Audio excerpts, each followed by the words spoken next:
Stuffed carrot గుంత పొంగనాలండి. దీనికి ఏంటంటే ఒక కప్పు బియ్యం తీసుకున్నాను, అది కప్పు ఏమో సగ్గు బియ్యం తీసుకున్నాను, పావు కప్పు పల్లీలు తీసుకున్నాను అనమాట. అవి 3 అవర్స్ 4 అవర్స్ నానపెట్టేయాలండి. నానిపోయిన తర్వాత దాని పిండిని మనకేంటంటే ఇడ్లీ పిండి లాగండి కొంచెం గట్టిగానే రుబ్బుకోవాలన్నమాట. గుంత పొంగనాలు వేసుకోవాలి కదా, అందులో ఉప్పు వేసేసి 2 స్పూన్స్ ఏమో సూజీ రవ్వ కలిపాను.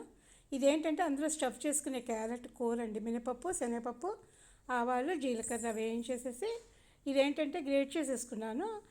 పచ్చిమిరపకాయలు కూడానండి, అవన్నీ గ్రేట్ చేసేసుకుని కొంచెం లైట్గా ఉప్పు వేసి కొత్తిమీర బాగా వేసుకోండి, బాగుంటుంది కొత్తిమీర ఎక్కువ వేసుకుంటాను.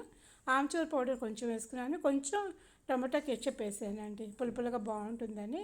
ఆమ్చూర్ వేసుకున్న టమాటా కెచ్చప్ వేసుకుంటే పులుపు ఎక్కువ అవుతుందండి. కొంచెం ఈనో కలిపాను అనమాట, ఒక పావు స్పూన్ చాలు. అంటే సగ్గుబియ్యం వేసాం కదా, ఈనో ఎందుకు అనుకుంటారు, కానీ అదేంటంటే పైన స్మూత్గా వచ్చి బాగుంటుంది అనమాట చూడడానికి, అందుకని వేసాను.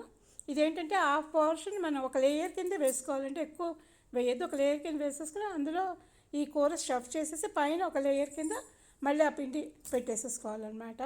ఈ మధ్యలో కర్రీ వచ్చి పిల్లలకి చాలా ఇంట్రెస్టింగ్గా ఉంటుందండి, చాలా బాగుంది కూడా. ఇలాగే ఆలుతో కూడా చేసుకోవచ్చు. ఆలు అయితే కొంచెం వెయిట్ పెరుగుతామేమో అనేసి నేను క్యారెట్తో చేసి, క్యారెట్ అయితే హెల్తీ అని. చాలా చాలా బాగుందండి ఈ రెసిపీ. ఒకసారి అందరూ ట్రై చేసి ఎలా ఉందో చెప్పండి.